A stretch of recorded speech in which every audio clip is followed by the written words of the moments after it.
Today is December 8, 2021. My name is Rob Carr of Calumet the Right to Life, and this is Pro-Life Week. Well, we live in a parallel or alternate universe. And I'm sure many of you would agree with me. What is true has become false, and what is false very often becomes true. What is a crime is often excused as a protest, social justice protesting. And what is considered or described as self-defense is often labeled a heinous crime by the liberals. Well, let me just give a few examples of some of this alternate universe kind of thinking. The Russian collusion hoax lasted 3 years. And what was the prevailing opinion? That Donald Trump worked with the Russians to steal the election. Well, we've had some investigations now, and the truth is really coming out. The real truth is coming out. And what is that truth? That the Hillary Clinton campaign and the Democratic National Committee hired a British spy to then hire a bunch of Russian ragtag agents to dig up dirt on candidate Trump so they could take that information to a FISA court and allow the FISA judge to authorize surveillance on a Trump campaign worker. Well, the information provided to the court was a lie. It was not true. So the whole thing, the whole Russian collusion hoax was built upon a lie.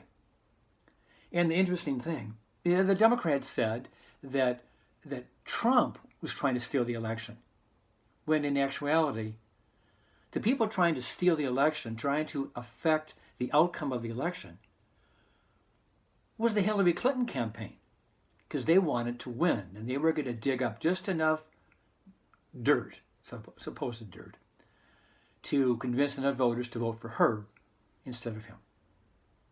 That was a lie. That was a lie. But for 3 years, the mainstream media thought it was true. Overwhelmingly thought it was true. Second example.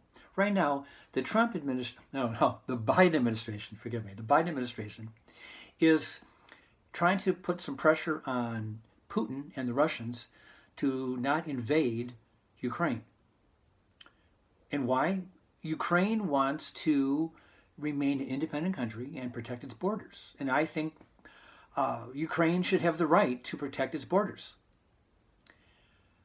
So what is the Biden administration doing about our southern border? Is he making sure that Americans are protected from invasion from foreigners? Is he really? Well, we know the answer to that. Hundreds of thousands of illegal immigrants have crossed our southern border in the last year. And some of them are our families, that's true. Some are coming seeking asylum because of political upheaval in other countries, and I understand that. But many are coming who are drug dealers, gang members. Some are coming with sex trafficking on their minds and bringing young minors and girls across the border to sell them as sex slaves. That's happening too. And is the Biden administration really making the effort to stop the illegal flow of drugs and fentanyl and some of these things into our country? I think you know the answer to that too. That he's more concerned about Ukraine and making sure Russia stays out than he is about making sure that MS-13 gang members don't sneak across our border. He's not going to the extra effort there like he should. And then comes the issue of COVID. And let's deal with that on the issue of the southern border. So right now, he's trying to impose this mandate that if you are an employer that has 100 employees and your employee chooses for whatever reason not to get the vaccine, he or she could lose his or her job. Well, is that constitutionally a protected right, that the government can take away your job because you choose not to get vaccinated. Now, I'm all for the vaccine. Don't get me wrong. I'm all for it. And I sometimes think it's very foolish for people not to get the vaccine. But can the government force that on people to the extent that you could lose your job over that? I do not agree with that. I do not.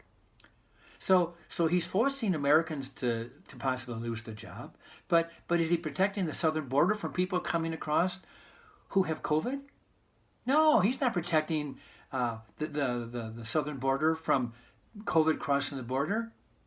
He's been very, very, very inconsistent. So let me turn to abortion. The sky is falling. It's the end of the world. It's the end of the age as we know it. It's the apocalypse. You know, these are things we've been hearing from the pro-abortion people since the Supreme Court heard the Dobbs oral argument a week ago today. So if the Supreme Court were to overturn Roe, the issue goes back to the states. If the Supreme Court agrees to uphold the Dobbs decision and toss out the issue of viability, does that mean that Roe automatically is jettisoned from the legal history books? No. No, it just goes back to the states. And that's the argument that Mississippi has had for the last 3 years, that they want to have the right to decide for themselves what will be their abortion policy. And they've determined that they want to restrict abortions after the 15th week of pregnancy. And I do believe the Supreme Court will vote to uphold the Mississippi law, the Gestational Age Act. I believe they will do that. Whether or not the Supreme Court overturns Roe v. Wade, I do not know. But we will find that out come June or July of next year. But even if the court overturns Roe, will abortion automatically be illegal? I wish it were the case. Yes, I want the Supreme Court to say that the 14th Amendment grants the unborn the right to be considered persons based on the 14th Amendment, to protect them from having their lives taken away from them. But most likely the Supreme Court's not going to rule that way. They're going to probably rule that if Roe's overturned, the issue goes back to the states. So states like California, New York, and maybe Illinois will continue to have legal abortion. And states like Michigan, because we have our own law, Michigan, Nebraska, Kansas, Oklahoma, Arkansas, some of these conservative states, they will ban abortions.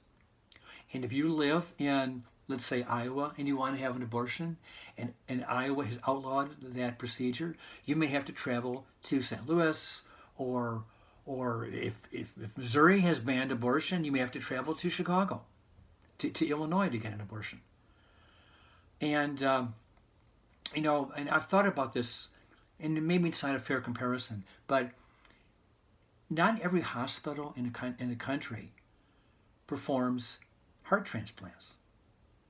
You know, if you live in Iowa, let's say, and you want to have and you need a heart transplant, you may have to travel to Chicago to have that procedure done, because your hospital in Des Moines may not have the expertise and the right surgeon to do that procedure. You may have to travel great distances, several states, to get that. Now, I understand abortion is a far less complicated procedure than heart transplant. But on the other hand, a heart transplant is performed to save a life.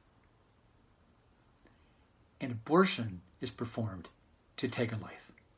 62 million babies have died from legal abortions. And the number of women who've died from legal or illegal abortions pales in comparison. You know, back in the old days, before 1940, thousands of women were dying from illegal abortions, whether performed by licensed doctors or by illegal quacks. But with the advent of penicillin and antibiotics, the number of women dying from illegal abortions dropped dramatically. In 1957, Planned Parenthood conducted its own survey, and they discovered that in the previous year, about 250 women died from complications from illegal abortions. Now that's a high number. I grant you that 250 is a high number, but it's not 62 million. Then in 1973, another study was done, and 39 women died from abortion-related complications. So even from 1957 to 73, the number dropped dramatically. Here again, 39 is a lot of women, but it's not 62 million. So I guess I'm going to leave you with that. Abortion will not be outlawed in the country. It may be outlawed and banned in many, many states, but there are other states that will protect abortion, and women are going to have to travel to other states to get it. Is that an inconvenience? It may be, but the Supreme Court has already said that states can favor childbirth over abortion funding and do so with their funds, and that has already been ruled in cases of welfare abortions. They've already decided states can prefer childbirth. So if a state prefers childbirth by banning abortion, women in that state may have to travel to other states to get their abortions. And that's reality. With that, I'll let you go. I'll see you next time.